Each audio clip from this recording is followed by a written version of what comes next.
This is a Glass Box Media podcast. Have you ever wondered what the top 10 most streamed 90s songs are?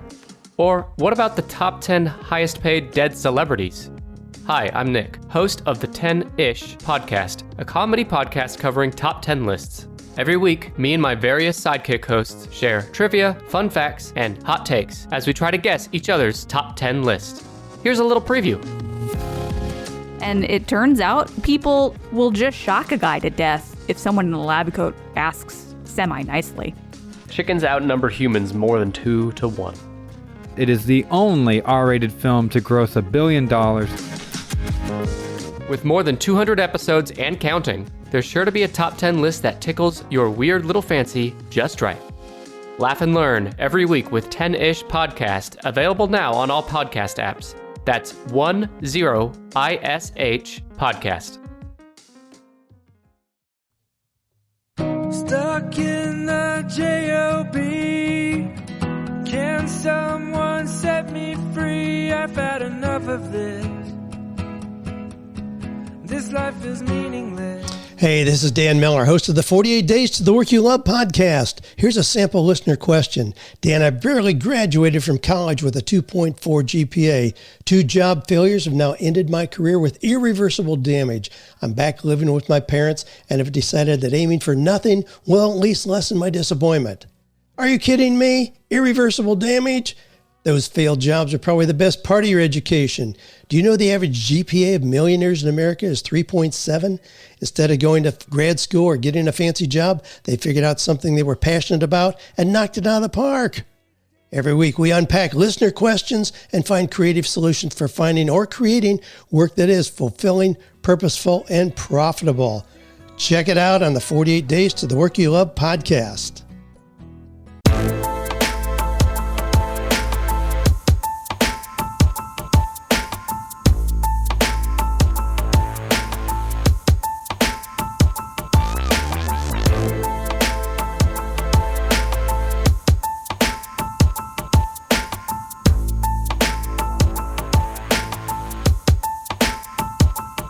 Welcome to My Worst Date. I'm Cassie. I'm Keegan. I'm Christina. And this week I have to tell you, so I'm starting backwards. I have to share what I'm watching now because I think it's going to play. Relevant? I think it's relevant. All right. Okay. So you guys know that I finished watching Vampire Diaries. Yeah, you did text me as soon as you were done. You're like, I'm done with Vampire Diaries. We're on to the next. So you good. really, I have to say, Committed. you blew through that show. Because how many seasons is that? It's like 8 seasons. Yeah. Holy shit. It's a lot. And all the seasons are like 21 episodes. Yeah. Holy shit. It took me, I didn't even finish the series, and it took me a long time to get through it. So 2 of the days I was sick, so I didn't do shit else. And yeah, then it was just like, and I've been off school, so I haven't had school, so I'm just like taking full advantage of like having that time off to decompress and watch something that I don't, is really mindless. We are recording this during like the lost week, the week between Christmas and New Year, when nobody's working and everybody's just becoming one with their couch. We're pretending to work. Yeah. Moving that mouse around to make sure it stays active. I really do feel like I don't understand why even people take off this week, because it's like nobody's doing anything. No, literally. No one. I'm so glad that, the company that I'm working for is basically just like the week of Christmas and the week after Christmas. They're like, bye, we'll see you after the New Year. The week after Christmas, the offices are closed. Like, there's nobody's doing anything. Right. And it's, so it really did run its course. As somebody who binged it, it's the way to watch it. I can imagine how people probably fell off at like season 6 or 7.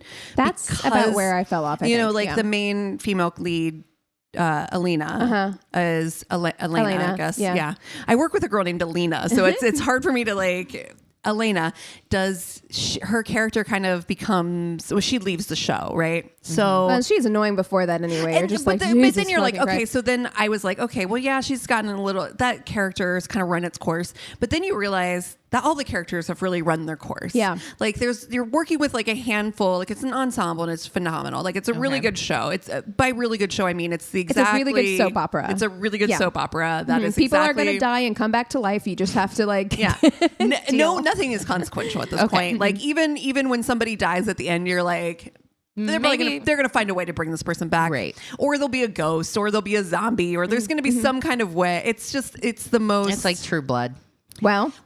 So that's what I just started. Oh, okay. I finished watching Vampire Diaries, and because I was Have you never watched True Blood? I've never watched True Blood. Oh my God. So the way Cassie was sending me text messages about the men in this show. Okay, so that's where this is going. Alexander Skarsgård is.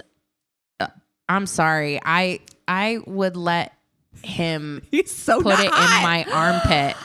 The Are you way kidding? that I was bringing this up because I have the hottest take.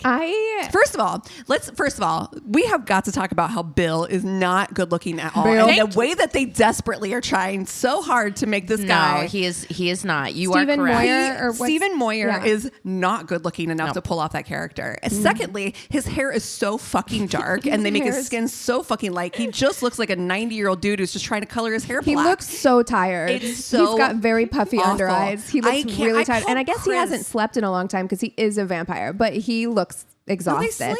They sleep. Oh, they do Daytime. sleep. He just That's sleeps right. underneath the stairs or whatever. Listen.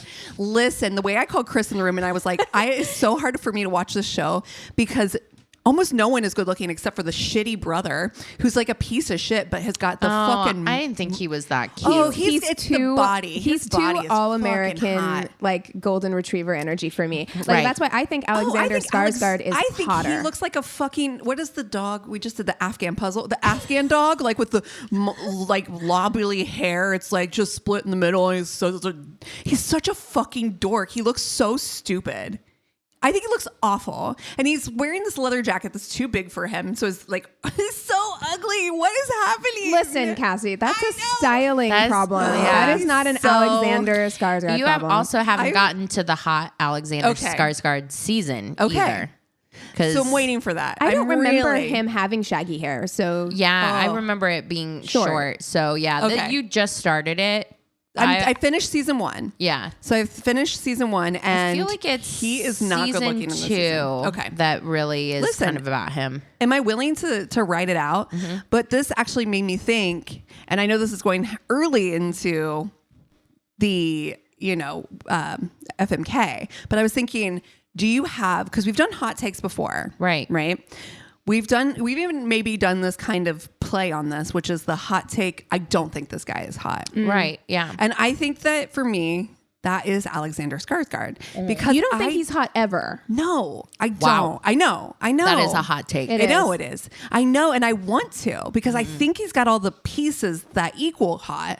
I just can't put them together right. Like it's missing corners for me. That is like someone saying that they don't like avocado. You know what I mean? Yeah. You're like, some people really don't some like people avocado don't, though. They and really it's don't. like they're wrong. And they're wrong. And listen, I'm willing to be wrong on this. I'm gonna get the hate mail. And here's the I thing, appreciate it's that. exactly like avocado. That's actually great because for me, Eggs. I'm like, you don't like avocado at all because I'm like, I can understand not liking it in big chunks, but you don't like it like mashed up in a guacamole. Like you don't like it in anything in any way in a sauce. Maybe no. Okay. All right. And that's how you feel about Alexander Skarsgård. You don't like him even mashed up into guacamole. Yeah. So I know, it doesn't make sense. It's our avocado picks. Our avocados.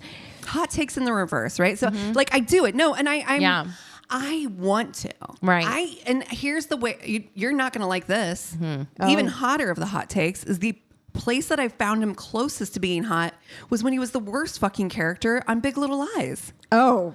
I know. I don't like that for you, Cassie. I know. I feel like maybe you need to talk to a therapist about that. This episode is sponsored by BetterHelp.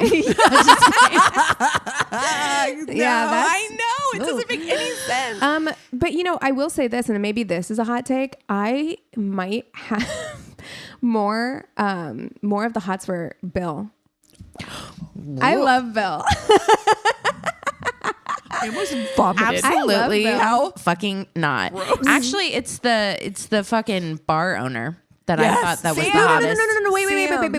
Wait. I'm talking about Bill Skarsgård. Oh, the brother. I thought you were I was like, this is a very extreme reaction. I was like, you guys really don't think Bill Skarsgård is hot? No, Bill Skarsgård is very hot. Thank Okay. you. I was Yeah. like, am I fucking weird? I'm like, am I the drama?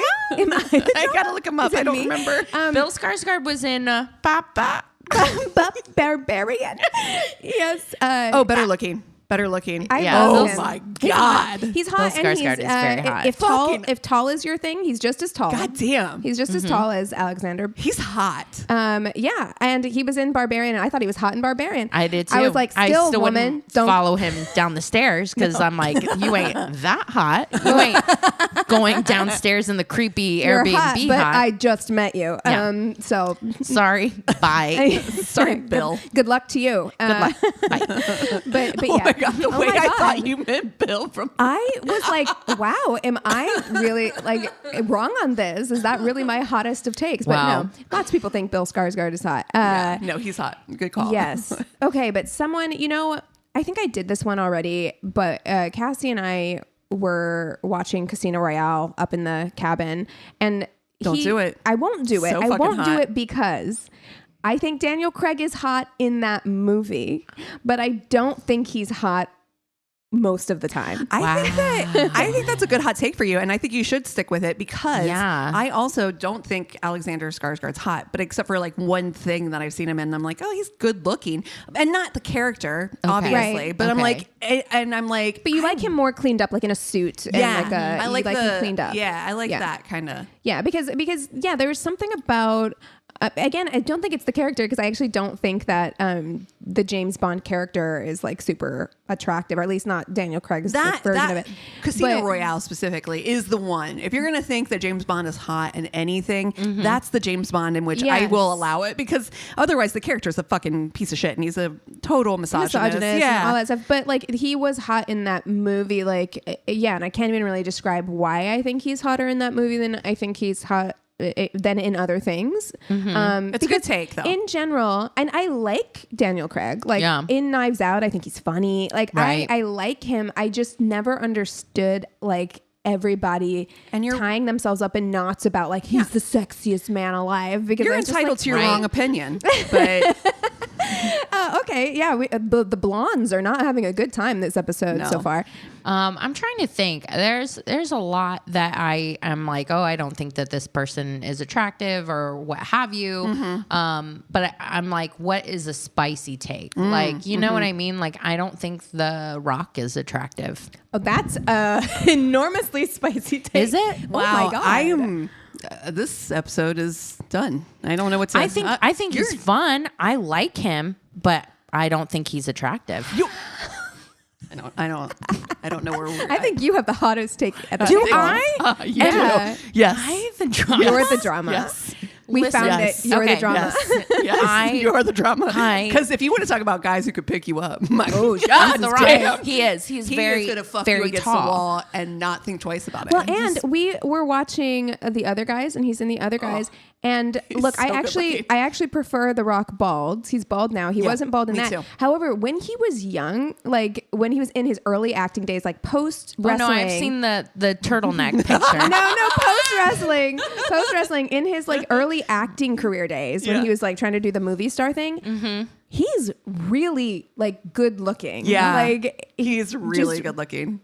Wow. I disagree. You have the hottest take at the table for sure. I was going to do either him or Channing Tatum. Oh my God. Yeah. I don't think Channing Tatum the way is that attractive. We would never ever have to. We would have been friends in high school because none We're of us. not competing for the same guy. We are never going after the same guy. No. I'm obviously going after the beefy jock. Yeah. Clearly, for I'm no going fucking after reason. the skinny nerd. And I am the one who's yeah. like the like weird wearing all black goth girl, like fucking punk rock girl. You have very conventional taste. We know this like because of the thirst traps you watch as well. Like you like a conventional thirst trap, right? Yeah, and I'm going for the guy who's in detention. So that's what's happening. Okay. Right. But Channing Tatum, I understood. I actually do understand that. Like I like his personality, but his again, he's got a Daniel Craig energy to me of like I see it, but I'm also like, he looks like a guy I went to high school with. Like he doesn't seem that incredible. You know what I mean? I saw Magic Mike. He looked pretty fucking incredible to me. But again, we know that I have a type. Yeah. I have a very, very clear type.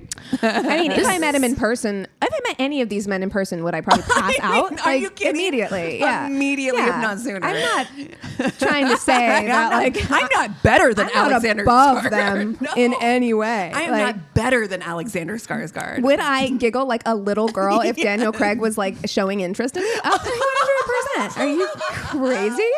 If The Rock came near you. Yeah, I'd be like, hey, dude, I just don't. I think I have. I did go to a WWE event when I was like 17 or something like that as a counselor in Kentucky. So I've seen him like in person. He's very, very tall. Yeah, okay. I feel like you seeing him as a wrestler maybe ruined it for you because like I saw him that way too. So did not ruin it for me. I remember him as a wrestler and he was silly. It was like goofy. And I think that's the other thing. Yeah. I'm not like a silly, goofy person. Very serious. I love that. Yeah. So I'm just like, God. The Rock doesn't do anything for me. Just ain't it for Nothing. you. Wow. Nothing. Just dry It down is there. movies and stuff like that for the most part. I mean, what's that cop one that he's in? That's other guys. funny. The other guys, yeah. So So it's fucking funny. funny. It's hilarious or whatever, but for the most part, his movies are kind of like meh. Well, yeah, he's in a lot of like kind Actiony, of kiddie, kind of family friendly. Yeah. I don't like that family. Yeah. Yes. Like Tooth Fairy, right? I did hear he's in Black Adam, and I do wanna watch that. He is not wearing any prosthetic. Like his suit is just his body. Oh. It's just a tight suit. That's just his Just body. tight, It's just tight. toy. Yeah, because oftentimes they put them in those like padded, suits that make them look like buff, and they're like, no We didn't need. need to. This guy is just buff. No, he seems like a great guy. He's really funny. I have nothing against him Goes whatsoever. down on his wife openly. Exactly. So literally, like thumbs up or whatever. But it's just my spicy take is just I just don't find him attractive. I get it. Yeah. Okay. Not I mean, my- I don't not get it, my but type. I that's don't okay. get it, but no, That's okay, it's though. avocado. Yeah. Okay. Ooh. So It's a good roundup, though. It's a good I like roundup. this. Alexander Skarsgård, Daniel Craig, and The Rock. I mean, you really can't go wrong no matter Can't what. actually. Yeah. I know what I'm gonna do. Okay. Okay. I'm gonna marry Daniel Craig, and I didn't think that until the Knives Out movies. Okay. It seems like now that I've seen that, it seems like he also has a sense of humor. Yes. But he also has that serious, dark energy side from the Bond movies, and I think he's Yeah. Dead Again, sexy. British. dead so sexy and up British. A couple points. Yeah. Yes. Yeah. So I'm gonna marry him. Feel like he would be down for travel and adventures and just like everything is like a high thread count. There's a weird, there's a he gives weird me wine. high thread count vibe. Good wine like that. He's probably got a wine cellar and he knows about it too. You He know has what I a mean? decanter. Like, yeah, he can blow off dust from some wine and be like, "This is Tell you a all about blah it. blah blah from da da da." You know? Oh, Oh, absolutely. we're gonna look at so much art together. Yeah. Yeah, he goes to museums. Yes. Yeah. And then I am fucking Alexander Skarsgård, and I'm specifically remembering a very vivid scene from True Blood. Okay. That is just Shit gets sexy on that show. That show is sexy. Yeah, it's With sex. the ugliest people, oh, honey. except for Lizzie. Worth the shout out because her body is fucking banging. I haven't Dude, seen the that show. women, Lizzie the women, Kaplan? The Oh, Lizzie women. Kaplan's women are incredible. fucking hot. gorgeous. Yeah. The male casting leaves a little bit to be desired. You know who I thought was hot in the show? The guy that plays the gay cook, Oh yeah, Lafayette. Lafayette. Lafayette. Oh, he's Yeah. a treasure. Yeah, he I is love a treasure. him. Yeah. He's yes. Okay. What am I? Wait. So wait, you're gonna fuck Skarsgård? Okay. Yes, Yeah. yes, I am. The rest is implied. Yeah. I am going to marry The Rock. I see I this. knew I it. knew it. I knew I you knew were it too. going to. I knew it too. It's the right energy for you. You like a He- tall. Yeah. Well, and he seems like he loves women. Yeah. Like, Yeah. he's got daughters. He seems very Yeah, and look, like me too. Like his movies aren't necessarily like my favorite things. Like they're not my favorite genre. It's not what I would like sit at home. You know and what put my on. favorite is? Huh. That paycheck. But first of all, Amen. now he's got superhero money. Yeah. On top of everything else. Okay. So hell yeah. Stacks on stacks on stacks. I will go to these premieres. And 007 money, please. But you can't go wrong with either of these guys. No. But I will. I'll go to all those movie premieres with you, boo. Let's go. Yeah. I also know he's got funny friends. Yes. Yeah. Like I'll hang out with all his friends. He's got Kevin Hart is one of his friends. I'm like, let's hang out. This is gonna be. We're gonna have blast. Great parties. Like I feel like him in that he's gonna have good movie parties. where he's like a nerd as a kid or whatever. Oh my god, what is that? I don't know movie? if I saw that. So fucking funny. He's hilarious. But I think he's just, hilarious. Yeah, I just think he's funny, and he seems like he would be nice. That's I'm He just does seem like he would be nice. Seems like he'd be nice to me, which he would be I nice. would like. I agree. And I'm He's gonna treat you bad unless you want him to. Yeah, You know, you do have the feeling like he would if you want. if you ask. If you ask nicely. Might not be. I don't get the idea that it's like his thing. Like Yeah. like with Alexander Skarsgård, I'm like, you got some dark secret shit going on. Motherfuckers, his page on IMDb is just him in a fucking suit and underwear. Yeah. Like just the suit top part. Yeah, No and like pants. he's got some energy that like you do weird shit in bed, and Yeah. I'm gonna enjoy it. Yeah, but The Rock doesn't have candy that. store. The Rock, it seems like he's good in bed, but it's not like that. But I bet if you asked him to, he would do whatever. Yeah. He'd Floats be your into boat. it. Yeah, Yeah, I mean, with that kind of money, you also have like eyes wide shut money. Oh, there you go. Lots of. You got eyes wide shut money. you've got fancy sex room money, Yeah. fancy sex toy money as well. Oh, yeah. absolutely. Yeah, so Robots. so I'm gonna do that. I'm gonna fuck Skarsgård. I just feel like the energy is right. It's nothing against Daniel Craig because, like you said, actually I don't necessarily think that he's like the on the surface most best looking person, but he is very funny in the Knives Out movies. Like I really enjoy him a lot. I'd love to meet you, Daniel. Give me a call. If I have to choose between these two to fuck, I'm gonna fuck if he Alexander came Skarsgård. on the podcast and he was just the fucking funniest. Oh, I have a feeling he would be. I have a feeling. Yeah, I think that so too. he Daniel Craig would be so funny. So Yeah. funny. Yeah. But also high threat count. Yeah, I love it. He's just- expensive. He's He is expensive. Yeah, he does look expensive. Yeah, I like that. I want him to teach me. Expensive things. Yeah, I wanna do expensive shit. I want to go on a European vacation with you and your husband, Daniel Craig. Yeah. I would love that. Like we can He's just my husband, though. I want to marry him. Oh, sorry. Also, yes, your weird sister-wife situation. Oh no! 2 weeks in a row we're talking about that fucking piece of shit. Oh, no. Cody. I think I'm going to marry Daniel Craig. Yeah. Oh yeah. It makes so much sense for me. Absolutely. I mean, cultured, smart. We're gonna spend time on boats. I feel like there's like a yacht situation. We're happening. gonna be in Italy. boats.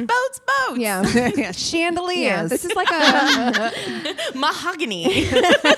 columns. Expensive. Yeah. it's like White Lotus if it was less Murdery. murdery. Yeah. Okay. Yeah. Oh, he's so no, I feel very happy with that decision. This is I don't know. This is going to be the hottest take. Oh. Because I literally just put him in as my hot take. I don't think he's good looking, but you're right. He does look dark. You're gonna fuck Alexander Skarsgård over The Rock. I know. Oh my God. Cass, I'm very surprised from you of all people. You love The Rock. I love. One of them looks better in bed. Yeah. You're right. On paper, all the way through, The vibe. I just don't want to be treated right by The Rock is the problem. Yeah. Yeah, And I he don't would. feel, I feel like he would be would. too nice Yeah. to me. Yeah. Which is He what put you're on there like for. And if that's some all I'm doing, Luther we're just doing this Vandross or something. Be like, you are my lady. And you'd be like, he runs me a bubble bath. Right. I mean, and it's not one of those things because it's like they're both going to go down on you, but they're going to go down on you in completely different ways. And there would be a small fear that I would be like bitten. And that's that yeah. danger. Damn. In a where you're good just way. Like, yeah. In Where a you're good like, way. yeah, is he gonna bite? the inside of your thighs are going to be bruised later. Yeah. So I am into Yeah. that. I'm into that for I'm all of into us. that. Yeah. Who is it? Listen, All right. 2023 is my year of living dangerously, I think. Yeah. Yeah, we're there not. we go. Yeah.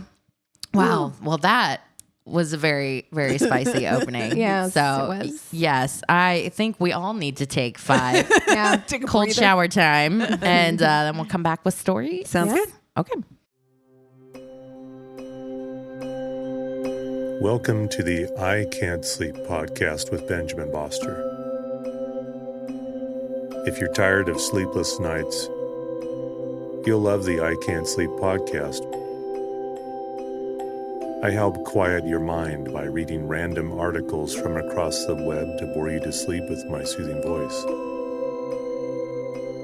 Each episode provides enough interesting content to hold your attention, and then your mind lets you drift off. Find it wherever you get your podcasts. That's I Can't Sleep with Benjamin Boster.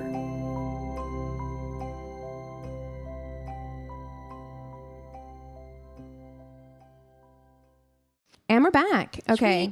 I've got the Tainted Love this week, so I will kick us off. So I, 22 female at the time, had recently been cheated on by my ex-boyfriend of 2 years. Heartbroken, of course, I broke it off with him and waited a couple of months and then put myself back out into the dating scene. Good on her for waiting a couple months because I feel like when you're hurt, but I feel like your instinct is to just be like, fuck it. Selena Gomez waited like 4 years. She's finally putting herself out there post Bieber. So good for her. Cheers. Good for you. 2023, I feel like it's going to be her year. Yeah. Oh, gosh, we should have put her in the lineup of like, they're going to have a good year. Yeah. I love her. I do say too. that? I think she's amazing. I think she's great. And she's so funny on TikTok. I just like her a lot. Yeah. She's going to have a good year. She's going to be She healed big. things with Haley. Yep. Like, I love it. Okay. I met this lovely guy. We'll call him Allie. Not only did he sweep me off my feet, but he was British! ! Okay. Yeah. Rich. And he claimed to be of noble descent. I honestly don't care about nobility, but it was kind of cool. I have to be honest. Instantly skeptical. Yeah, it's true. But also, I have a feeling. Tell me sweet little lies. But I don't even know if it would be a lie because, like, I just have a feeling that there are probably a lot of people in Europe who are like from noble families, right? Whose families don't have any money now. You know what I mean? Like, yes. I'm the cousin of the Earl of Sandwich. Okay. Or like I have a really old money family, but that doesn't mean your current family has a lot of money. That's true. You know what I mean? Well, that's why they married a lot of. Was Charlemagne. That's why they married so many American women. Yeah, dollar princesses. Yeah, get that money. Anyways, we start dating. I'm a nurse, so I was working a lot of night shifts at the time. He would let me come over to his house after my night shift and fall asleep in his bed so we could spend the whole day together after I woke up. He was super thoughtful, once bringing me a bubble tea and a Donair at work. I don't know what a Donair is. It's like a donut kind of thing, right? Croissant kind of thing. Mm-hmm. Yeah. Pastry. So. That's sweet. And I thought everything was going great. Thought being the key word here. He started taking more heavy anti-anxiety meds, and I began to suspect that maybe he was abusing them. Things started getting weird between us. He was drowsy and out of it all of the time. He used to have no issue taking me out to dinner. Suddenly, I had to pay for everything, or he had to call his mom and beg for an e-transfer. I started getting suspicious of him and things that he told me about himself. Eventually, he came out and told me that he was actually 5 years older than what he had originally told me. They've been dating for a while now. I feel like if you lie about something like that, which first of all, don't. Yeah. But if you do lie about something like that, how long into this relationship before you told her the truth? Like that's too long. Yeah. Yeah. I know, pretty red flag, but I was still in a rebound phase and was trying to make this work. One day, I go over to his house after a particularly long few day shifts. I was working at a very heavy internal medicine unit at my local hospital, so I spent the night and then we had planned to spend the next 2 days together. I remember waking up at around 2 a.m. and noticing that he wasn't in bed and hearing him in the kitchen. I wasn't too concerned because nothing sounded off, so I rolled over and went to sleep as I was exhausted from trying to chase down my patients all day. The next morning, we go for coffee and breakfast at a local cafe that I wanted to try out for a bit. This dingus starts showing me photos on his phone for some reason, and as he's scrolling through his camera roll, I notice that there's a picture of what seems to be an ID, driver's license. Uh-oh. I freeze and ask him who that is. He responds with something along the lines of, "Oh, that's Kelsey, my ex." Which would still be fucking weird. Why do you have a picture of Kelsey's ID, you fucking weirdo? Yeah. I immediately call his bluff because it was a recent picture and I asked him to show it to me. Lo and behold, it was my ID. He also had a picture of my debit card. Oh no, fraudulent. Mm-hmm.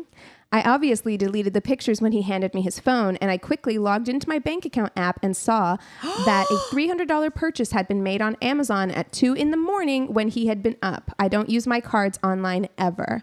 Policia. The guy also used my credit card for World of Warcraft subscription.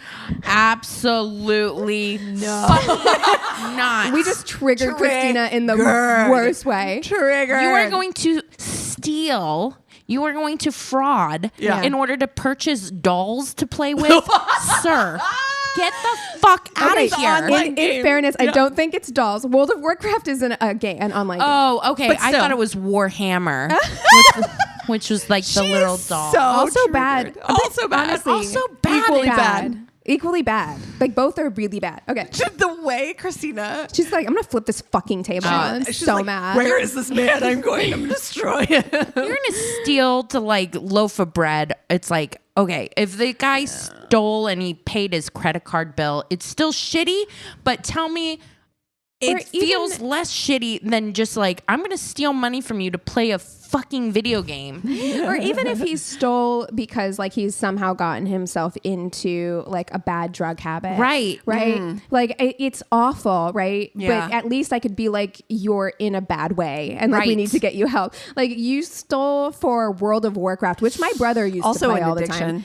I mean, I think for some people, truly, I'm telling you, you're not wrong. You're not wrong. We went to Florida one time, my husband and I. You guys know Chris? Mm-hmm. Yes, your husband Chris. Yes, my husband Chris. I'm familiar. Good. Oh, good. We went to Florida to visit a couple of friends of ours.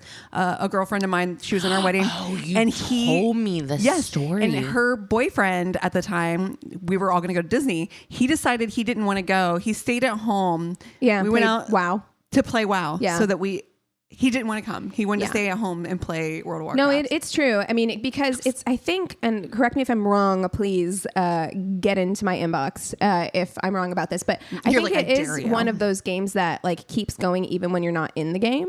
So it encourages people to stay in it. Like, I think it's one of those because I do know people who have gotten really like addicted to those types of games. Anyway, so I asked him if he went through my purse while I was sleeping. He admitted to doing so and then tried to tell me that his family was associated with the mob, so he needed to run a background check on me. That's why he took a picture of her ID. His family's in the mob, and they're also nobles. I mean, literally walking to a police station. Yeah, honestly, be filing a report. Yeah, because she's got the fact that she logged in and she saw that he made charges. Anyways, long story. So that wasn't me anywaysing you. I'm so sorry. That was in the... I felt like I was like, anyways. Anyways, long story short, he said that he didn't steal my money after first admitting that he took pictures of my cards. Amazon... So he's like, yes, I took pictures of your cards, but that's not me who made those charges. Amazon refused to tell me if my card was associated with his account, but Blizzard was the GOAT and confirmed that my credit card was linked to his World of Warcraft account. I got the cops involved and nothing happened. What? Oh, of course. Of course. Just, I have all the words to say and I'm going to keep them inside my mouth. Inside thoughts. So now every once in a while, as I've blocked him on everything else, he sends me emails. They are long, fluttery, love-filled emails. And most recently, he wrote me one where he pretended to be getting engaged and admitted to stealing my money, which he then flip-flopped on.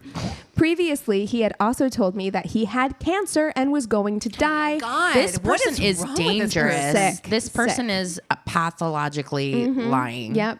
Wow. And he told me that I knew what I was getting into when we dated. No. Nobody knows that. No one expects the Spanish Inquisition. No one. What is going on in the House of Commons? I'm definitely considering a restraining order. So now I just don't ever leave my wallet alone when I'm at someone else's place. Jesus. That's terrible. Yeah. Wow. Sense of trust completely violated. Yeah. Scams. That is yikes some bikes. Yeah. That is intense. We actually haven't had, I think, like a date like that before where someone has like frauded you. Yeah. Defrauded. Yeah. I mean, I feel like we had to have in all these in like years. a tainted love kind of thing. But and in no way am I victim shaming here. But when I used to travel all the time, it put me in a place where because I was always going to be on the road and use my card in different places, I set my my alerts to like if you spent $1 on my credit card, I'm going to get an alert. Oh, nice. And I did that because me too. Mine is like that too for my credit card. Not my debit card, but my credit card gives me alerts every time. Every single time it's a transaction. Yeah. Anytime it's used for anything, online transactions, all of the above.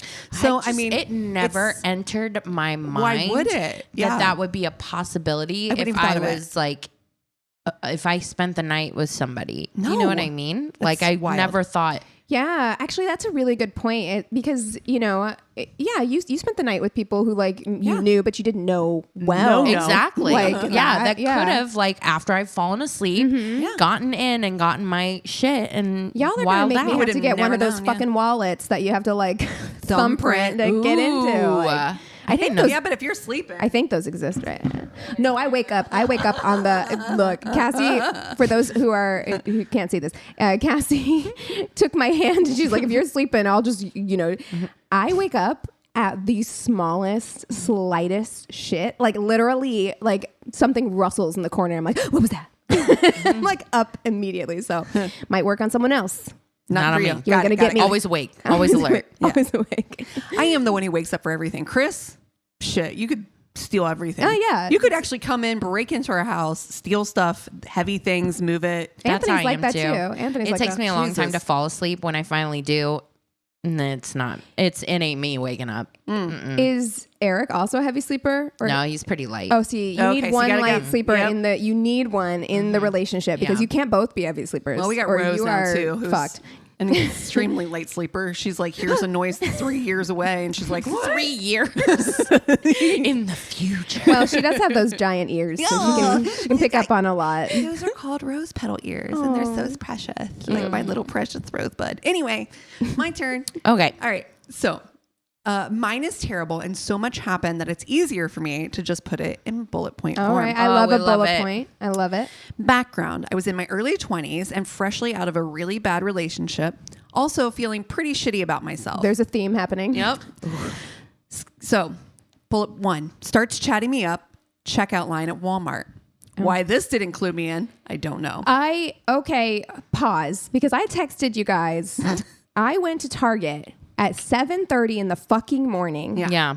Like last week, because I was like, I gotta get my Christmas shopping done. Dressed like a monster. I don't want to literally dressed like a fucking, I had no bra on, but you couldn't see anything. So I was in a giant sweater, like leggings, no makeup, didn't even brush my hair, had my glasses on. Yep. Like looked like I rolled out of bed and went to Target because that's what I did.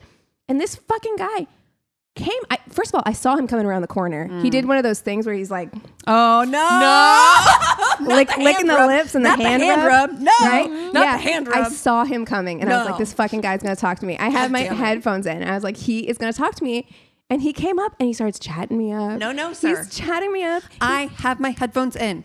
It's 7:30 in the morning. I had a coffee, like a to-go coffee thing, and he's like, "What's in there? Is it tea or is it coffee?" No, like, we were having a whole thing. And then he's like, I'm like, I have a partner, and he's just like, so you can't have friends? He has his phone out. That. He has his phone out, like he's like expecting me to give him his phone. No, I can't have friends. I don't want friends. I just have to put this out there. First of all, 7:30 is too early in the morning to be hitting on anyone. Yeah. 2, that we should retire that pickup line. 3, stop hitting on women in Walmarts and Targets. Like, it's so fucking weird. Like, I'm not here for that. No. I'm not here for that. I'm here to get my fucking shopping done so I can go home. I'm here to avoid people. That's why I'm here this early. Like, I don't it's strange to me that don't men rub your hands and don't lick your lips. But it's strange to me that men want to approach women in a. Oh no! Get out of here! Yeah. But anyway, she's in the Walmart checkout. Yeah, Walmart checkout. Right. Should have known right away. He asks for my number after throwing a multitude of compliments my way, and I give it to him. Remember, I was feeling shitty about myself. I understand. So she's like, guards down. We've all been He's giving me bunch of compliments. It might have been this guy. It's probably, Jim. His name was Jim. Jim? Can you have friends? Can you have friends? Jim, I got friends. And it's going back and forth from the Walmart to the Target. You know who doesn't have friends? Lucy from The Hating Game has no friends. Which was our most recent Tainted Love movie over on Patreon if you want to join us over there. Okay, next bullet point. Texts, and we agree to go on a date later that night. Moving with the quickness. You're going on a date that night? That night. Right. Jim's on it. From Walmart to the bar. Well, picks me up, and what I find out is his mom's car. After I tell him I'm not a big drinker, he says that he's the same and proceeds to stop at the liquor store and buy a crap ton of booze. What do you mean by big drinker? Yeah, I feel like maybe that's a subjective term. Like, I feel like you've got to clarify. Like, you mean you're not a drinker at all, or you mean you're like a one glass 12-pack a day? Or like you want one of those things that you get at the doctor's office. Like, what do you consider occasional? Yeah, like once a month. Asks me if I want to shoot some pool. I say yes. He proceeds to take me to a strip club because hey, they have a pool table there. Okay. I feel like. Okay, I'll reserve judgment. Okay. Continue. I don't think he should. Goes to his car to slam a beer every so often under the guise of getting some air. So, well, Wait, hold on. He's going to the car? To the car. Because he bought all that stuff ahead of time so he could save money by not paying money at the bar. So like a thrifty save. Oh, okay, though. Hold on. You're at a strip club. Is this because they have a pool table? Is this sensible or is it cheap? Oh, it's cheap. No, it's cheap. No, right? it's awful. Like, nothing about this is is good. awful. Yeah, and I also feel like a strip club is the wrong place to do this because they have security. Wait, what? No, but like they've got security and you're going back and forth to your fucking car. Like, yeah. I think you're saying the strip club was the wrong place for the date. I was like, I mean, it's definitely the wrong place for the date, and now you're leaving me alone in the strip club, which is even fucking worse. Like, yeah, I can hold my own in a strip club. I don't want to be left alone in a strip club that I didn't ask to be at. If I didn't ask to be, you kind of have to know ahead of time. Yeah, I feel unprepared at this point. Right, nobody was prepared for this. This was not. Nobody went into this and was like, "Hey, let's go to the strip club. I know this great strip club that has a bar. It has a great pool table." Boop. Yeah, exactly. This is a first date. It's like you first don't date. know her well enough to know if this is something she'd I be met her into. at a Walmart line, and I think it's fine. You can't really like have a conversation and get to know somebody over. Please welcome to the stage, Cinnamon. You know what I mean? Strobe lights. Strut out, put it out. And you're like, I don't know why it's the 80s. What? Why do men think? Because we have had more than one story about this, like in this kind of scenario. Why do men think that like strong arming a woman into a strip club is going to turn her on? Nope. Like in the history of ever, has that ever happened? Like, has it ever turned out been well like, for you? Yeah. Like if she wants to go and she's excited to go, then yes, absolutely. And I have had those dates that are super, super fun when you're just like, yeah, let's like, go to a burlesque show or whatever. Sure. We thought about doing a Star Wars burlesque. Oh my God, I saw that. They keep advertising in it. Vegas. Yeah. No, it's here. I have to drive us back to his place since he's too drunk to drive. Oof. Wakes up his mom when I get him inside to tell her that he's found the soulmate and we're going to get married. Oh no. Oh yikes. No. His mother then starts to quiz me on my grooming habits, telling me what her son likes and doesn't like in my personal grooming of my lady bits. Oh! No. I thought it was bad enough whenever it was just grooming habits, period. But specifically, why does your mom know? Why does she know what he likes down there? Why? How? For what reason? What in the fucking edible shit? What in the is Norman happening? Bates is this situation? And you woke this woman up out of a sleep, and she immediately was like, okay, he likes it shaved like a lightning bolt. No. Shaped like a... It's so fucking gross. Why would he? Why would she know? How would she know? I don't want her to know. I don't. Dude, I don't want to know. Have a son. I swear to God. Have they had this conversation? Never. They had to have talked about this. They had to have like talked about it. Like, how else would she know? Unless she like, does she like know what his porn history is? I'm what? Even worse. Come on, like what? How does she know? They had to have had a conversation, like honestly. And I'm like, She's like, he likes it when you douche. No, listen. No, I have very clear conversations with my son, and we talk about a lot of stuff. What I don't know are his personal sexual preferences at all. I don't want as far to as like grooming. know Yeah, any like of that it. is so fucking any of weird. it. Fuck grooming. Fuck any of it. I don't want to know any of it. Can you imagine Dylan brings somebody home and you start talking to them about something like that? Yeah. Well, I hate it. I stand in shock while trying to think of a reason I need to get the hell out of there. You don't need a reason at this point. It's like in fact, I really do feel like this is one of those scenarios where it's really okay to just turn around and walk out. Yeah. Like you don't have to say a single thing. I just need to get the hell out of there and end up just mumbling something about an emergency and run out the door and call a cab to go home. Acceptable. He then texted me / called me every single day to say that he loved me and his mom loved me and he can't wait until I'm his wife. All the while I'm telling him thanks, but no thanks. I blocked his number after the 4th or 5th day of his crazy love texts and haven't heard from him since. One date, Walmart to the strip club, and he's like smitten. This is it for me. It. Mom, meet my future wife. Will you please tell her what my preferences are? I'm a little too drunk to tell her. Mom, we've covered this, so I think you can take it from here. Take it from here, Mom, and meet your new daughter-in-law. She's like, bye. Please, goodbye. Okay. Ew. I will go ahead and wrap us up for the date portion. This actually happened 2 years ago on this day, which will make sense a little further down the road. In 2016, I started using Tinder for the first time after a shitty breakup. Wow. This is the rebounds episode. Yeah. Mm-hmm. Yeah. Got to be careful out there, folks. Gotta get your identity stolen. You're going to get moms talking to you about your pubic hair. Oh my God. Well, I had met a few people, but nothing had ever really panned out beyond a few hookups.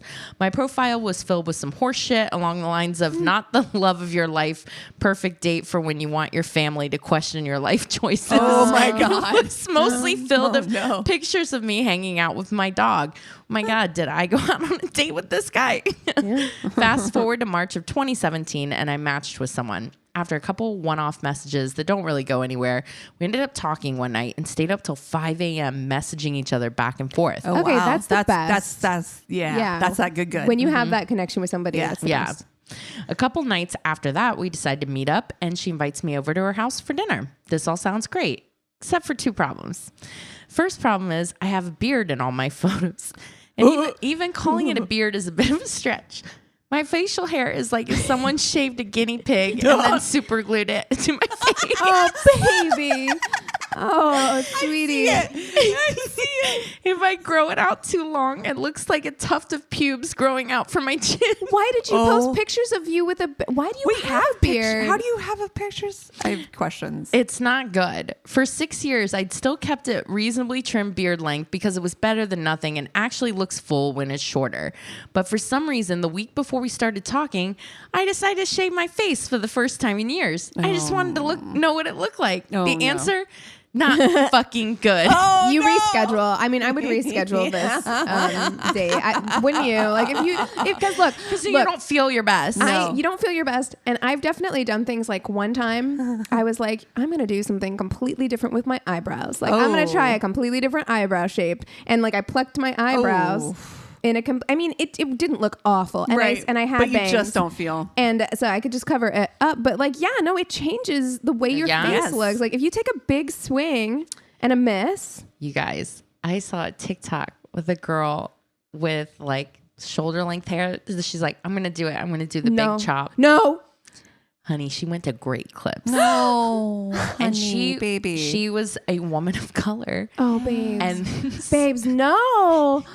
It was so bad. It was so bad. It was like up here on this side and then down here on this side. Oh my God. It was like the show or what is it? Phoebe Bridger or it was the Fleabag cut. Exactly. She's like, I didn't even look like the picture. It looks exactly like the picture. you look French. No, like honestly, and here is my advice. You have to go, if you're going to do something like that, find somebody with that haircut you want and ask who did it. Do that and or go to a salon of people who look like you, who have a hair like yours, who know what to do with that. Because I have been as a biracial person who's lived in a lot of majority white areas. I've had cried some in pretty the salon before. traumatic experiences with white people who don't know what to do with my hair. If you're gonna do a big chop, maybe go to somebody who understands what that means. Rebounds and like the rebound headspace. Not the big place. Life physical changes. Yeah. Or sometimes when people come to me and say that they want the big cut, the first thing I say is, I'm like, first of all, are you in the middle of your life? Well, no, I'll talk about it, and then I'll try to convince them to do just a little less than what they want. Or if they want a big change, a lot of times I'll talk to people into cutting fringe. Like, I know everybody's like, bangs, oh no, you got like a big life change, do bangs, and then they regret it. But at least that's just that. Yeah. You cut all your fucking hair off. Yeah. I know. I do want to, someday I want to try it. Because I'm like, life is whatever and your hair will grow back. I don't know. Someday I want to try cutting my hair off, but I also know I'm not ready for that. That day is not today. Yeah. I'm not ready. I did it in my 30s. Glad it's back now. I will never do it again. I loved your hair short, but I understand. I agree. But it is, I think the thing is, a lot of people think that short hair is less upkeep. Oh, and it was way more. It was way more. So much more. I had to do a lot more to feel like I would be ready to go out of the house. So, yeah. Anyway, beard issues. So at this point, I was 27, but still looked young for my age.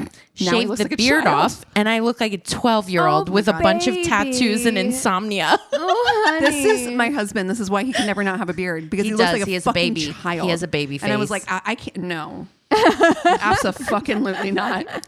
So I pulled up to her house and text before I get out of my car to say, hey, by the way, if it looks like a 15-year-old is knocking on your door, it's just me.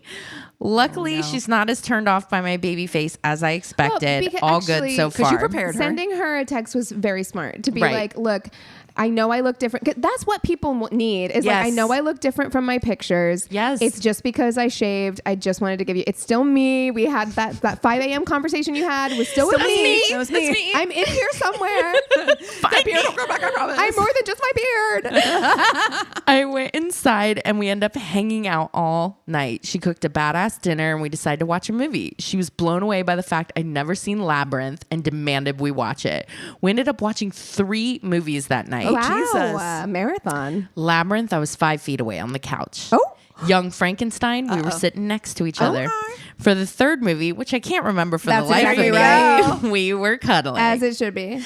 And this is where the second problem comes in. Oh, no. After my breakup in 2016, realizing I had been battling lifelong depression, I started taking antidepressants. Yeah. One of the super fun side effects of SSRIs is that it can be really hard to climax. Like, try as you might, nothing. Dust, moths, nothing. Moths? Imagine it's like moths, coming moths. Nobody can understand my fear of moths. So commenced the next 2 hours of the worst sex either of us have ever had. Oh, honey bear. 2 hours of awkwardly grinding Your vag is and raw. sweating. It's raw. Stopping to try new positions and statement like, holy fuck, I might have a heart attack. Why are my ears ringing so loudly? Stop it. No. And what about this position? Ouch. Oh my God, I need a towel. Get some lube. So What's much happening? Sweat. I feel like so much sweat. You guys can also just stop. I really feel like if it's not working, it's okay to just be like, you know what? Maybe tonight's not the night, and that's all right. Like, we can try again. 2 hours of trying. Try again another time. Like, she must have been trying too. You know what I mean? It's like they had chemistry, and they're like, for the love of fuck, well, we're you know what? fucking. I do think that sometimes, like, emotional chemistry, mental chemistry doesn't always translate. To not physical always. chemistry. Yeah. So we're in the basement on a large 3-piece couch. You know, one of those ones with seams to connect the pieces. Oh, no. Well, at one point, I tried to plant my toes in the seam to get some traction. Get some leverage. Yeah. Like, and ended up kicking the couch piece away from us and sending us both flying to the floor. Bruised ass. You gotta stop. Bent dick. We're done. Bent dick. A lot of us questioning whether this was a good idea. No, it wasn't. If this had been a movie or a romance novel, a 2-hour sex binge sounds like a dream come true. This was not a sex binge. No. This was sex failure. Yeah. Well, let me tell you, that shit sucks if you haven't done any cardio in your fucking life. Oh, no. Jesus Christ, the sweat. So fucking slippery and gross. This wasn't golden light streaming through the windows and we're both glistening sweat. This is bog monster come to life sweat. God. This is Ace Ventura crawling out of the rhino sweat. Oh my God. At one point, our chests become suction cups. Why didn't you stop earlier? 2 hours? They are literally the amount of persistence, the resilience. Yes. No, look, it's okay. I wonder what their signs were. Because I'm just like, you know what? It's all right to just like call it. They're both Virgos. I'm like, you guys are not giving up. Yeah. A Virgo and a Capricorn. Sometimes it's okay to just be like, we should just throw in the towel, actually. Like, no, we must. We have to. I'm on a mission. Okay. How was his dick still hard? I could have run and slid on my belly down a hallway like a naked nightmare slip and slide if my heart hadn't felt like it was going to explode. And the chafing, fuck. No matter how ready either of y'all are when you start out, after 2 hours, it's going to wear off. Yeah. We both felt like we've attacked our bits with sandpaper. Okay. My poor unfulfilled dick just went through hell for nothing. Not to mention, she just spent 2 hours with a baby face human who couldn't make her come and might die of cardiac arrest in her basement. I feel like sad dick is such a sad picture in your head. You know, like dicks have like that. They look like when they look sad. They definitely have personalities. When they're tired and they're like, yeah.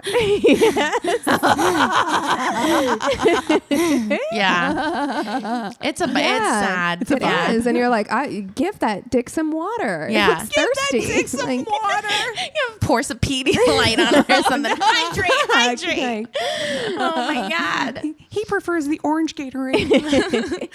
Well, after 2 hours and no coming, we called it a night. Yeah. It's obviously not going to happen for either of us. And we figure we might as well quit while we're ahead and no one has died. And at that point, you're kind of embarrassed. Like, it's like, we tried our really hardest. That was a Girl Scout effort, dude. We went outside for a smoke, and at this point, it's about 6 a.m. I'm only wearing a hoodie and briefs, and she's in a bathrobe. How is this not over yet? Wait, it's 6 a.m. in the morning. You're outside with a hoodie. Oh and my God, people are going to work. 6 a.m. What the fuck is this guy doing?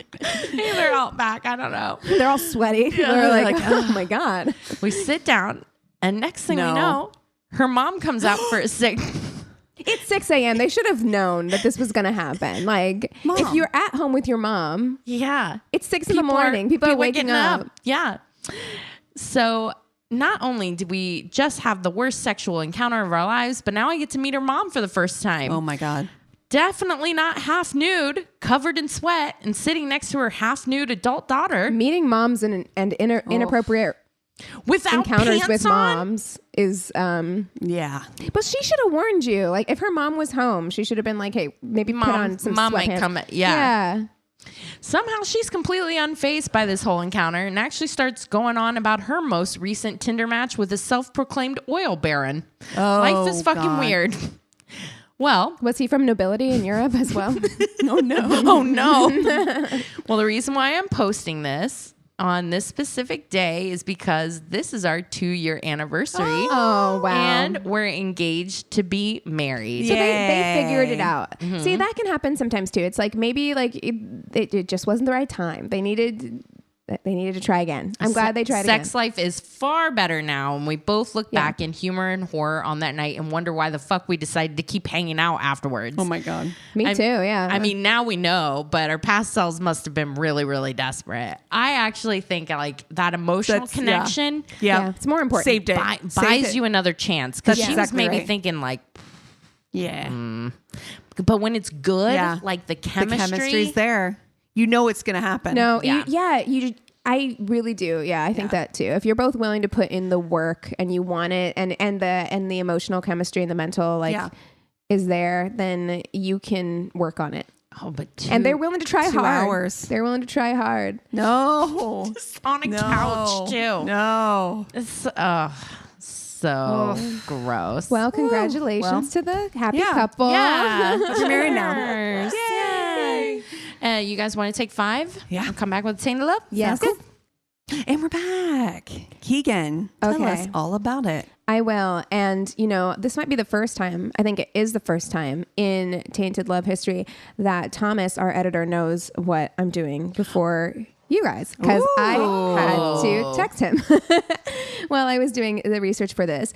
So this is a story that I'm very surprised I didn't know about, being somebody who is... 1, interested in true crime, and 2, was a millennial on MySpace at the time that this took place. Okay. So I really feel like this is something that I should have been more aware of and was not at all. Okay, so I'm just going to jump in, not give you anything. Oh, dang. We're going in. We're going in raw, lube free, lube free. Nope. We're doing foreplay 2023. That's right. Yeah, we're going into 2023, not 2020. Yeah. Not going God, back. Christina, how dare you? Sorry. But yeah, no. Christina is running on the platform of Foreplay 2023. We discussed it. On the platform. Yeah, absolutely. Vote for me, and that's it. Okay. Richard Alden Samuel McCroskey III. Oh my goodness. What? That's a lot of names. It's a lot. Was born on December 26th, 1988. So Capricorn. In Hayward, California, which is kind of up near San Francisco. It's like between San Jose and San Francisco. He was described as being pretty shy and introverted as a kid. He had a real interest in music, though. His dad was a musician, so like had a lot of instruments around the house, and like they played around a lot together. And he introduced him to a lot of like heavy metal music and like a lot of like Metallica. Like that's the kind of the vibe that he was introducing his kids to, and he really took a liking to that. Great. Though things seem to be pretty okay at home, I haven't heard anything really about his home life not being good. His life at school was less than ideal. He was just a little chubby, not even chubby, just like a soft. He's a boy, like a teen boy. Yeah, kids are awful, right? And doesn't take much. Take much. And he was a redhead, and he got made fun of a lot for his weight and his hair color. And he was also just kind of a alternative kid. This was like skater emo era. So he was he looked like a lot of the kids that I went to school with, and he felt like he was a bit of an outcast and wasn't very popular. He wasn't very outgoing, and he was really shy on top of everything else. So he was bullied pretty relentlessly in school. Sucks. The bullying eventually got so bad that he dropped out of high school. And then his parents were like, well, you need to go to school. Right. So they enrolled him in another school. And then immediately the bullying got so bad again that he dropped out of that school as well. Oh. So he dropped out of high school twice. That's terrible. It's awful. Yeah, it's really, really terrible. He just really struggled to make friends. And he didn't really have any, like, in real life friends to speak of. So he spent most of his time alone making music and on MySpace. So he was on MySpace all the time, like talking about obsessions, like when we're talking about like World of Warcraft. Like I do feel like this was the beginning stages of social media as an obsession. And this was before social media could be on your phone. So we were on the computer, like sitting at monopolizing the family's like desktop computer for hours, like on MySpace. This is what's so dangerous. It's like if you're really struggling in real life, if you get to create a space where you're not struggling, where you get to be something else or curate something else, I think it could easily become an obsession. Yeah. Right. But it's a double-edged sword, right? Because like that's also part of the beauty of the internet is like people who feel isolated, maybe they live in small towns or they're part of a marginalized community and they don't have people around them who are like them. There is suddenly this whole world opened up in front of you of other people who are going through things that you're going through too. Right. And like that is a beautiful thing. Like that like you now have the ability to access other people who are like you, which is awesome. Who, if they're like you and they want to create a positive environment, it could be, or if they're like you and they want to do negative things. Right. And also, like you said, there has to be some grounding in reality, right? Like you have to be grounded in real life in some way. And as a teenager, that's so hard. Like as a teenager who feels like you don't have any friends, it would be very difficult not to get like lost in this other world. So he was spending a ton of time on MySpace. It was 2008. Yeah. Weren't we all? But because he wasn't in school, he was really on there like all the time. Because while most kids would be at school, he was just at home on MySpace. I can't help but think that he felt like he had finally found his community. On MySpace, Richard discovered and became really interested in a new genre of music that was getting popular online called horrorcore. This is why I texted Thomas because, you know, Thomas was really interested in, or still is, like, you know, the hip hop space at the time. So I was like, what is horrorcore? Have you ever heard of horrorcore? Because you hear it on the surface and you think like Rob Zombie. Well, you think it's metal or rock. It's not. It's a subgenre of hip hop. It's horror hip hop, horror rap, death hip hop, or death rap. So it's a subgenre of hip hop based on horror themed lyrics and imagery that it was said to have been inspired by 80s slasher movies, but it's hip hop. So like interesting. ICP is kind of like that makes so much sense. Horrorcore. Okay. All right. But you know, the lyrics are pretty graphic and violent usually, and a lot of the lyrics describe violence and mutilation, occasionally cannibalism and torture, and sometimes there's like a supernatural or occult element as well. You get the vibe. So there's ICP, and then even there's a range on horrorcore, of course. So you've got like people who are very extreme, like very explicit. And then you have some kind of lighter stuff, and then you have stuff in between. So actually like early Eminem is considered like a little adjacent. That makes sense. Adjacent because his lyrics are very like violent. Yeah. Right. It could get pretty dark, basically. So Richard was obsessed with horrorcore. Again, he's spending a lot of his time online, most of his time online, and he's really into this thing to the point where he is making his own horrorcore music. He is a horrorcore rapper, but Richard Alden Samuel McCroskey III just really didn't feel like a good not the name for horrorcore name. So he started going by the name and making music under the name Syko Sam, SYKO, Syko Sam. And he chose the name Syko Sam to kind of like pay homage to Son of Sam. Yeah. Yes. So he starts making his own horrorcore raps, which you can still find on YouTube and I believe on SoundCloud to this day. I did not go hunting for them. However, I did watch Danielle Christie, who I've talked about before. She does makeup and does true crime stories. She has a video on this case, and I did watch her video in preparation for this episode. And she did the work of listening to his music, and she put some up on her video. So I did hear some of it, and it's something I don't feel like I'm qualified to I'm not qualified to judge this genre of music, right? Period. This is not what. But I'm going to go on record and say, not for me. It's not for you. Got it. It's not for me. We'd rather listen to ICP. Magnets. How do they work?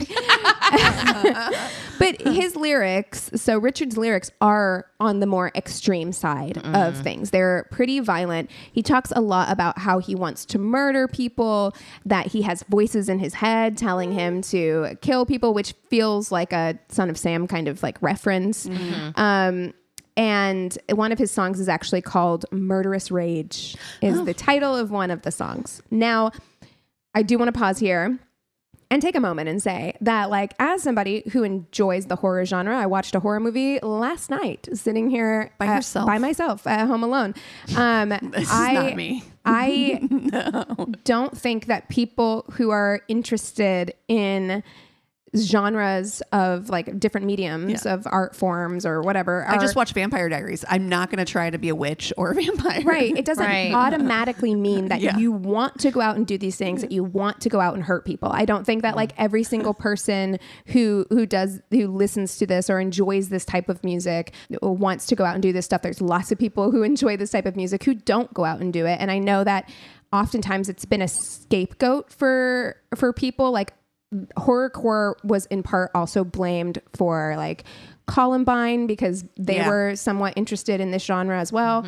So people love to blame music and media for, and you know, not to completely let off all media free, because I mean, you can see how it can change people's lives. They want a simple answer to something that is incredibly complicated, and there have to be like a number of factors, right? And I also won't go completely the other direction and say that it's not a factor at all. That's correct. Because I do feel like if you already have these thoughts and these tendencies, and then you are absorbing yourself in it, it does put an exclamation point on all the time. I mean, and also just like the science has proven that, right? Like neurons that fire together wire together. It's why, like, if you practice gratitude every day, it changes your brain. It changes the neural pathways that form in your brain. So if all you are doing is sitting at home and focusing on death, murder, killing all the time, and you're not making a lot of other connections, especially when you're young and your brain is still forming,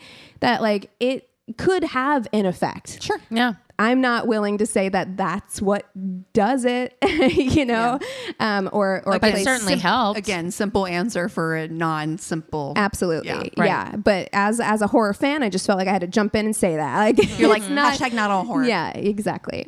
Anyway, it's the summer of 2008. Richard is 19 and he's begun making a little bit of money on his own designing websites for people within the horrorcore community. I can only imagine what these websites look like. Like black background, lime green Comic Sans. Yes. You know, it's like 100%. 100%. So most of these people he met on MySpace, and it's around this time that he meets 15-year-old Emma Niederbrock online through the same horrorcore community.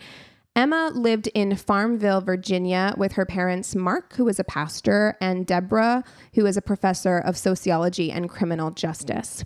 Hearing the descriptions of Emma and seeing her MySpace pictures, because of course there's so many, I can't help but feel this like connection to her. She's so like, we could have been friends. I took very similar pictures, right? Like she's got like manic panic pink hair.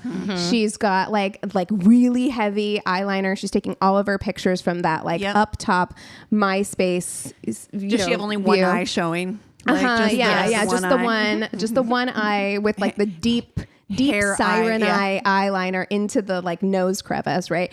She also grew up, obviously her dad is a pastor. She grew up in a really religious household. She was homeschooled starting in middle school, but she was really into this like alternative thing. She was like rebellious. You can tell she probably spent a lot of time at Hot Topic, you know? Yeah. And all of that. And I think also because of what happens, like the media really focused on the horrorcore element of it, and then of course all these pictures where she looks very alternative, but her friends and family are also like, but she also, you know, she liked Backstreet Boys, she liked playing soccer, like she was like interested in a lot of other things as well. But at this age, she's 15, 16, like she's on MySpace. She's really trying on personalities at that That's age. Exactly right. There were so many different things I was into at that age, and it's just like amorphous, you know? Yeah, absolutely.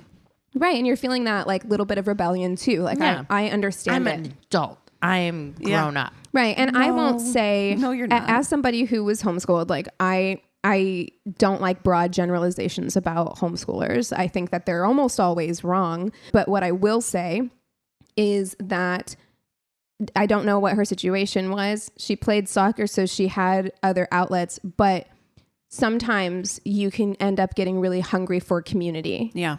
So I don't know if that was a factor here in why she became so involved in the horrorcore community, but it could have been. Yeah. So, I wrote, where we differ is that while I was submerging myself into pop punk, emo, and indie bands, she was getting involved in the horrorcore community. And within that community on MySpace, she went by the name Ragdoll, and that is where she met Syko Sam. So they start chatting and bonding over their love of music and how they both felt like outcasts within their family. And around this time as well, both Richard and Emma's parents get separated. So they bond over that. So Got it. Emma's dad moves out of the house, and around that same time, Richard's mom moves out. So their parents are going through a separation at the same time. Gradually, things escalated from chatting online to talking on the phone. But of course, Richard lived in California and Emma lived that in long Virginia. distance phone bill. It's like, yes, this time period where we were all making love connections on MySpace. I chatted with, so I had a guy I chatted with from Liverpool constantly, like just said he was started from on Liverpool. started on AIM. No, I mean he definitely was, but I mean we didn't talk on the phone. But like it was like It was Ron Weasley. started. It was Ron Weasley. We knew it. My boyfriend Rupert. No, it started on AIM and then went to MySpace. Oh, and it was no. just Perfect. like Yeah.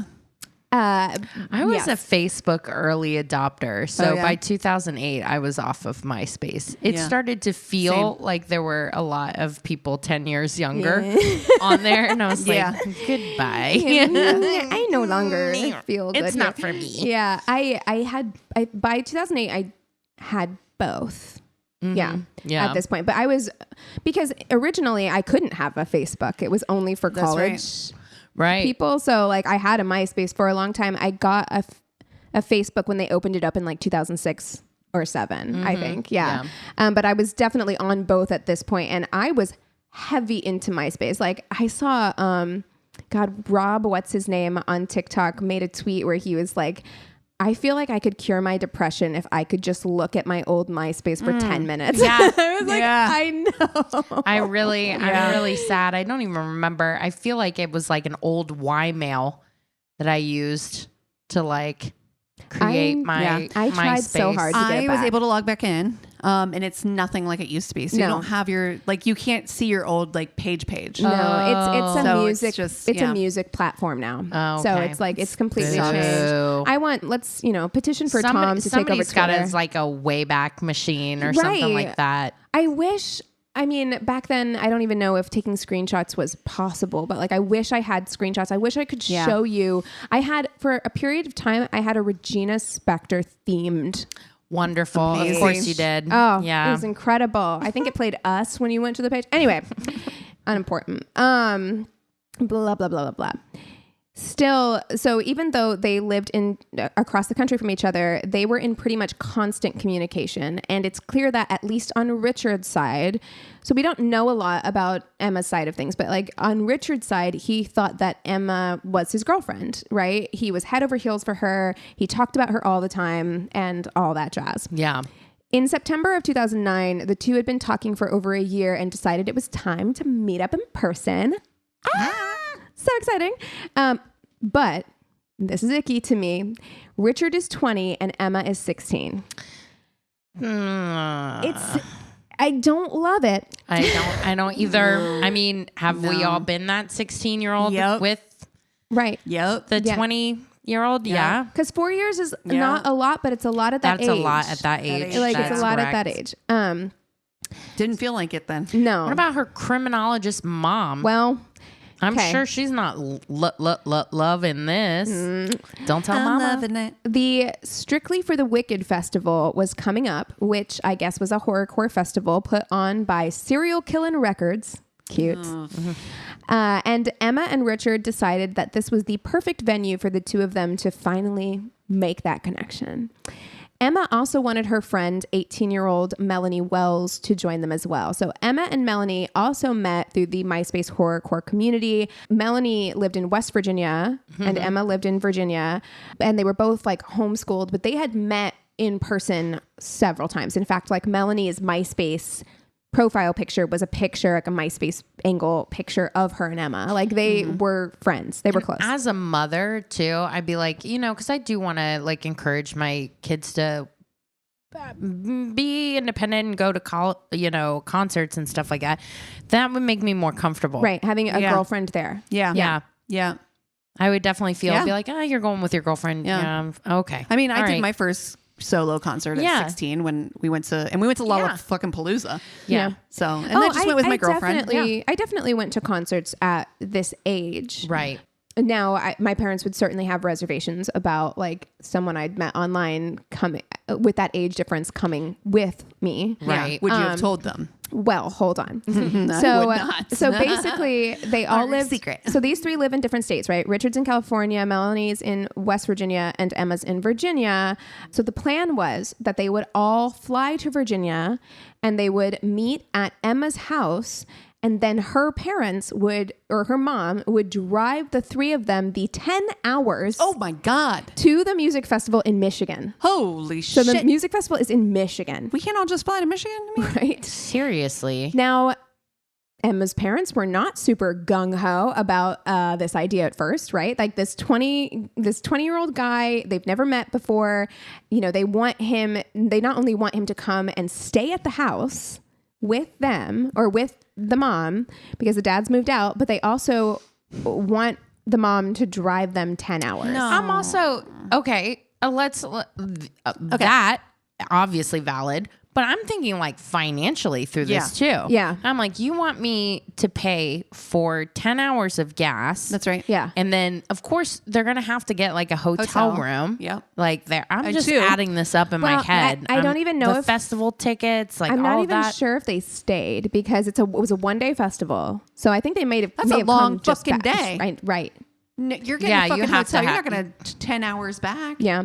So there's only 24 hours in the day. It's a 4-hour show. Don't know how she convinced her parents, particularly her mom, because her mom is the one who was doing the majority of the it ain't me stuff. I don't know how she convinced them to do this.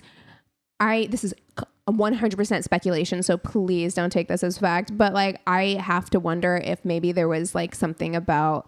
They're going through a divorce. They know that this is really hard on her. Like maybe they're wanting to do something nice for her. That's a speculation I can get behind. Yeah. And we don't know, but because I'm sitting here like, how? No, like wouldn't have been my mom. I'll fucking tell you my that. mom 100% is like, that man is not staying here. No. So Richard made his way to Virginia, and while he was in the air for his flight, Emma, who was clearly very excited, commented on his MySpace page something to the effect of, "The next time you check your MySpace, we'll be together. I love you so much, baby. Love forever and always." But you know how those online relationships felt. Like they felt real. So real. Oh, yeah. Like the textual chemistry doesn't always line up in real life. Exactly. So Richard arrives, and it's clear that he was really using that MySpace angle to his advantage. Yeah. So, because it was before like real serious editing. So it's not like he was using Facetune or Photoshop, but he would do things like very specific. They were just very flattering photos, like very specific angles, which we all did. And, he would slap that black and white on there, baby. Yeah. Smooth that shit out. Use a lot of flash, overexpose that face. Yep. You know what I mean? But just right in the light. He just didn't look the same as he did in all of his pictures. Also, he had this like Syko Sam persona online, and Richard Alden Samuel McCroskey III is not the full name, simply not the same as like this kind of personality that she fell in love with. So she was just disappointed, and like the chemistry just wasn't there in person, right? And she's 16, so not a ton of sensitivity going on. You know what I mean? She's a disappointed 16-year-old girl. So Melanie shows up. Never that. that whole sentence is scary as hell. Yeah, exactly. Yeah. You're going to know because the face is on the face. Yeah. Fully on face. Yeah. So Melanie shows up, and I can only imagine that Emma is super relieved. She's like, oh my God, thank God my bestie is here. Like, I don't have to be alone with this guy that I actually don't have an attraction to. So they all stay at Emma's, and then the three of them, along with her mom, make what I can only imagine is the most uncomfortable 10-hour car ride. I imagine they made Richard sit up front with the mom. Yeah, they're like, girls we're are in good. the back. And I see it in a minivan, and so they're not even in the middle seat. The girls are in the back. They put the luggage in the middle. The mom is like trying to make small talk. So, oh God, how's the weather in California these days? Yeah. Oh, he's like, I'm gonna put my headphones on and go to sleep. Just Christian rock. Switchfoot. Oh no.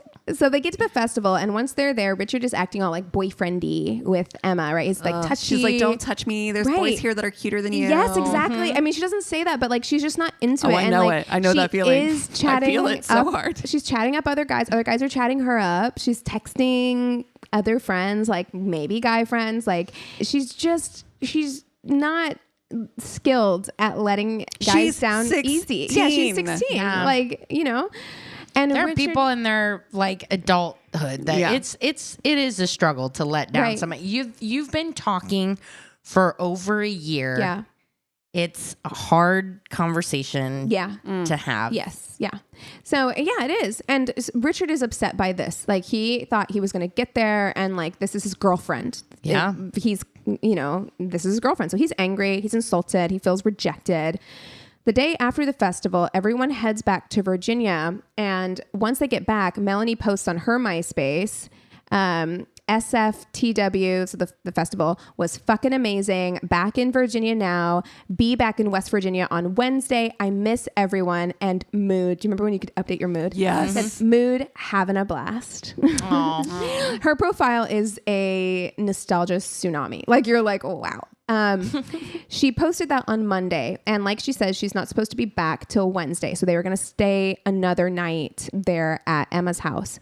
On Thursday, so she's supposed to be back on Wednesday. On Thursday, Melanie's mom, Kathleen, still hasn't heard from her. It's weird. She's 18. She would usually check in. Like at 18, you still communicate, like, especially if you're traveling. Oh, yeah. You definitely still communicate with your mom. Oh, like, hell yeah. I still do to this right. day. Yeah, traveling. I would too. Yeah. Like, yeah. So when do you stop doing that? Because I'm 44 and yeah, exactly. Especially if I'm going to my parents. Oh, yeah, sure. Then we are. I'm texting the night before. Like we're having a whole day. I'm like, here's the weather. Here's my itinerary. Like Yeah. So Kathleen is concerned, and she's been calling Melanie's cell phone, texting her cell phone, calling the house phone. Nobody is picking up. So it's around this time that Melanie's dad, Thomas, has had enough. He's like, I'm going to get in the car and make the 200-mile drive to Emma's house to see what's going on. I want to bring our daughter home. Yes. So he takes off. And in the meantime, Kathleen is still calling the house. Finally, someone answers, and it's Richard. And Kathleen knows about Richard. So initially she's relieved. She's like, okay, someone's at home. But then he's like, yeah, nothing's wrong. Don't worry. But you can't talk to Melanie because she's not here. In fact, I'm the only one home. They all went out. And she's like, that's weird. Why would you be the only one home? Right. So she's like, that's strange. So she gets off the phone and she calls the police. Yeah. And she's like, can you please just do a welfare check? Like, I can't get a hold of her. I can't get a hold of the parents. Like, only one person has answered the phone, and like, it might be fine, but like, can you just go over there and take a look? So police go by the house, and Richard answers the door and tells the police that everything's fine. Melanie was just at a movie with Emma. So they leave. They're like, okay. Yeah. He answers the door, and they're like, all right, everything looks fine. Yeah. So they just leave. Okay. They don't ask to go inside. They don't ask to talk to a parent, an adult. Yeah, no. I would not leave like a strange 20-year-old from California in my house. No. Right. No. By himself. No. So they call Kathleen back, and they're like, so we went by, and the young man who's hanging out there, we don't actually know his name because we actually didn't even check for an ID or anything. So he could be anybody. Right. But this guy answered the door, and he said everything was fine. So it's fine. And that your daughter just went out. So Kathleen is not having it. So she calls Emma's dad, who's Mark, on his way. Emma's dad, who lives down the street. Right. Yeah. So he moved out, and he doesn't live very far away. And he's like, actually, I haven't heard from Emma in the last couple days either. He's like, I thought she was just having a good time with her friends, but like usually they would connect because he doesn't live very far away. So he's like, I'll go over there and check it out and I will give you a call back. So Kathleen waits for a call back from Mark, but when one doesn't come and Mark isn't answering his phone, Kathleen calls the police again and she's like, no, I'm serious. You have to go do an actual welfare check, go into the house and make sure everything is okay. She's like, you have to go inside. Oh my God. So the next day, Sorry, Thomas. I know, the next day they go over there and they go inside. They knock on the door. No one's answering. So they go inside the house, which was open. Like the front door was unlocked. And they find the bodies of Melanie, Emma, and Emma's parents, Kelly and Mark. Wow. Fuck. Richard isn't there though. So police start checking Emma's computer and phone and they find Richard's name because again, they didn't know who had answered the phone when they came before because they didn't check his fucking ID. Yeah. So they had to investigate his phone and her MySpace page to find out who he was. Right. And they find him in Richmond, Virginia at the airport where he's trying to get a plane back to California. And they arrest him on suspicion of murder.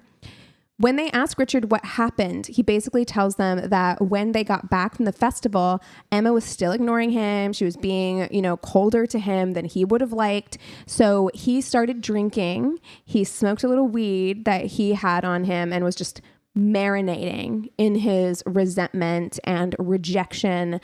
And in the early morning hours of September 15th, 2009, when the whole family was asleep in the house, Richard moved through the house until he found a sledge axe and went room to room, murdering all who slept there, starting with Melanie, who was asleep in the living room, and then going into the bedrooms. Jesus Christ. Yeah. That's terrifying. Yeah. After staying in the house with the bodies for several days, speaking to Kathleen and the police, Richard also bludgeoned Mark to death when he stopped by to check on Emma and Melanie. So he came in the house. Wow. Yeah. And if the police had asked questions the first time they came by, then Mark would be alive. Wow.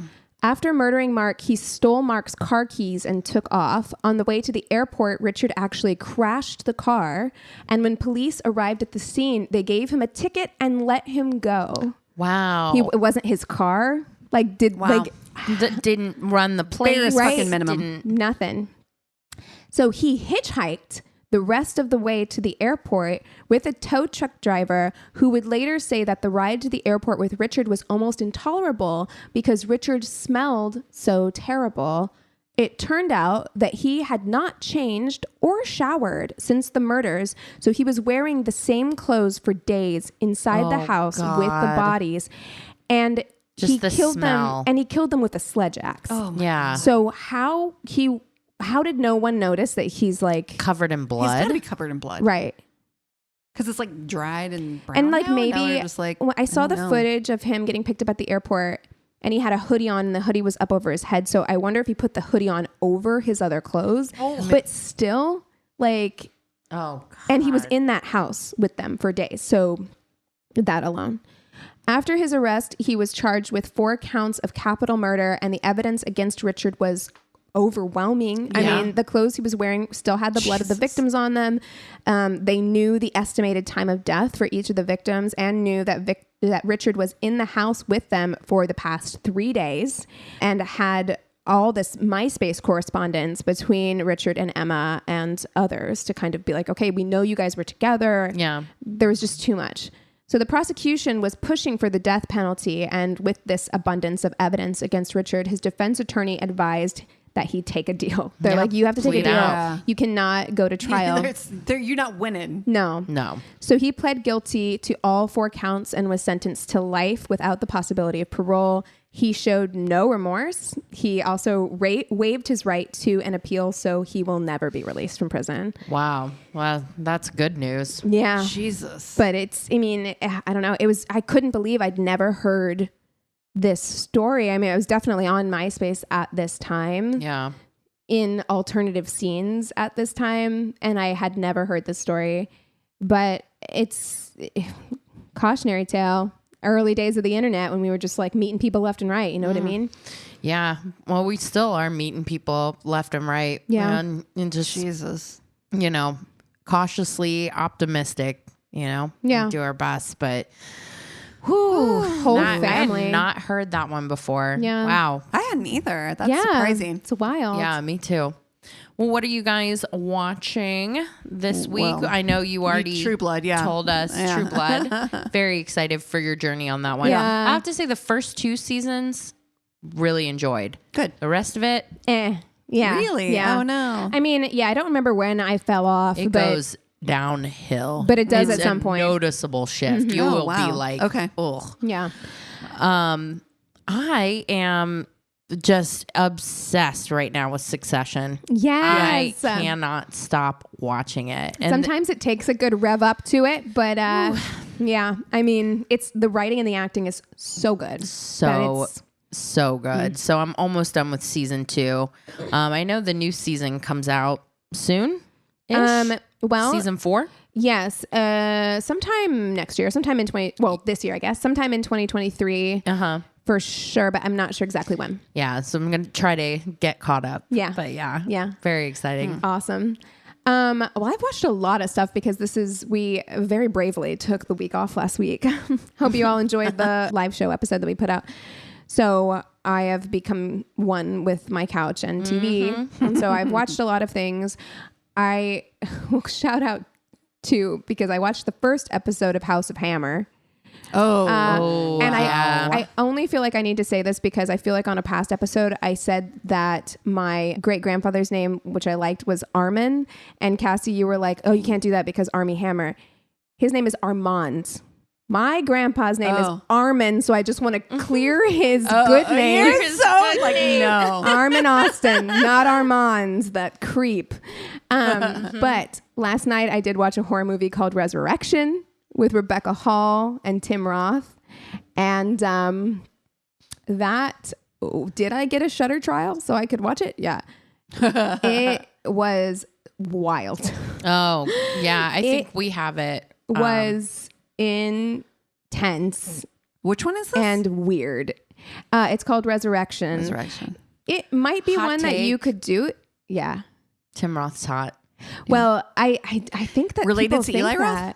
Because he's hot. No, he's an English actor. Tim Roth was the very beginning of Pulp Fiction. That's where you would know him from. Yeah. Okay. Yeah. So it's more psychological than anything. So Cass, I think you could probably watch it. It's not like, but it is unnerving. It's the jump scare. I hate anything jump scary. It's not jump scary. It's psychological. It's completely psychological. Like, it's just like, you're like, is she having a mental breakdown? Like, I don't know if she's having I don't know if she's having a psychotic episode or if this is something that's really happening. Like, it's, but I think do people believe her?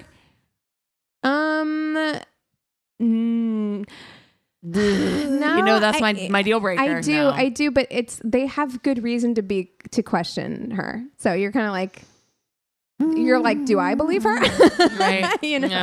Yeah. But I really love Rebecca Hall. So nice. If you're looking for a different kind of horror, suspense, psychological thriller, then that might be it for you. I am looking for suggestions then, because if I only have one more season left of True Blood to be good, then I actually looked at Supernatural. That's got like 25 seasons. People are obsessed with that show, but I started it and couldn't get into it. So I don't know. I looked at just basic casting lists, and I was like, there was not a woman in the cast for like a good couple scrolls. Yeah. I was like, are there no women in the show at all? Or? Yeah, write in and let Cassie know what her next adventure will be. I think that you'll get like 3 seasons, I think, out of True Blood. Okay. Well, and I got school starting soon too. So. And you can, listen, I held on to True Blood for a while for the sexy time alone. I know. Like I was like sexy. Yeah. So has anyone watched Lady Chatterley's Lover no, yet? It's on my list. The way that we were certain that was going to be the movie you'd pick. I was like, Christina's going to pick that for the next Tainted Love movie for Patreon. I might just watch it. Okay. Well, I really want I'm here. Anthony's out of town, so Listen, what better time? Should we do a bonus for February? A bonus. I've heard it's the month of love. Spicy spice. Mm-hmm. So. What we were looking at it when we were scrolling through things in like Arrowhead, and And what did they say? They had some quote that was from just EW, like, it was like, yeah. They basically, I wish I could remember exactly what the words were, but it was like, they're basically saying it is spicy. Yeah. Okay. Well, All shit. right. So, Woo. yeah. All right. Well, hey, if you guys have something that we should watch, if you have a terrible date story to tell, hopefully one that doesn't involve talking to your mother about your lady Anyone's bit mother. preferences. Anyone's mother.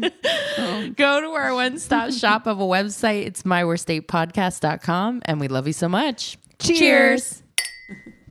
This is a Glass Box Media podcast.